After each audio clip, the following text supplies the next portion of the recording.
আসসালামু আলাইকুম ভিউয়ার্স, আর একটি ছাদ বাগানের ভিডিওতে আপনাদের সবাইকে স্বাগত জানাচ্ছি। আপনারা দেখতে পাচ্ছেন আমি ছাদে জলের কিছু জারে মাটি প্রস্তুত করেছি। এখন সেখানে বেগুনের গাছ লাগাচ্ছি। এই বেগুনের গাছগুলো হচ্ছে আশাপুরি বেগুনের গাছ, এবং আজকে আমি প্রতিটি জারে একটি করে বেগুনের গাছ লাগিয়ে দিচ্ছি। এবং এই জারগুলোর মাটি আমি 2 দিন আগে প্রস্তুত করে রেখে দিয়েছিলাম ছাদে। আমার অন্য ভিডিওতে এই মাটি প্রস্তুত প্রণালী এবং কিভাবে আমি এই জারগুলোকে রেডি করেছি সেটা দেখতে পাবেন। আপনাদের ভিডিওগুলো ভালো লাগলে লাইক, শেয়ার, কমেন্ট করবেন, এবং চ্যানেলটি সাবস্ক্রাইব করা না থাকলে আপনাদের প্রয়োজন হলে অবশ্যই সাবস্ক্রাইব করে রাখবেন, যদি আপনারা ছাদ বাগানে বা এই ধরনের কাজে আগ্রহী হন।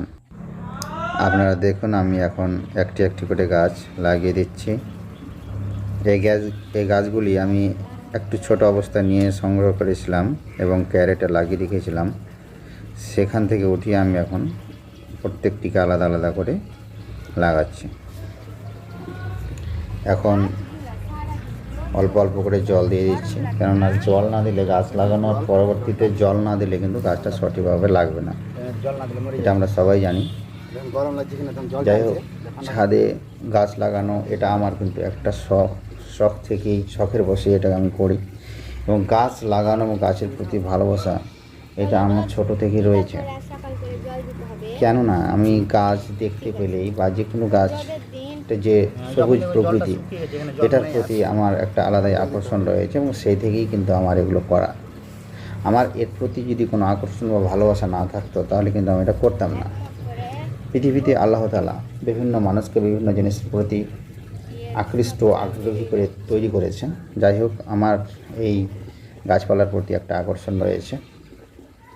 আপনাদের যাদের এইরকম মনের একটা আকর্ষণ রয়েছে, অবশ্যই কমেন্ট করে জানাতে পারেন কাদের এইরকম ইচ্ছা বা ভালোবাসা রয়েছে। এই যে দেখুন, এটা কাঁটাযুক্ত আশাপুরি বেগুন। এই যে এখানে কিছু গাছ লাগিয়েছি, এই গাছগুলো একটু ছোট রয়েছে। এই যে এখানে দেখুন, গাছগুলো কিন্তু বড় হয়ে সুন্দর আকার ধারণ করবে। এখানে আবার কিছু ক্যারেটে আমি 2টো করে লঙ্কার গাছ লাগিয়ে দিয়েছি।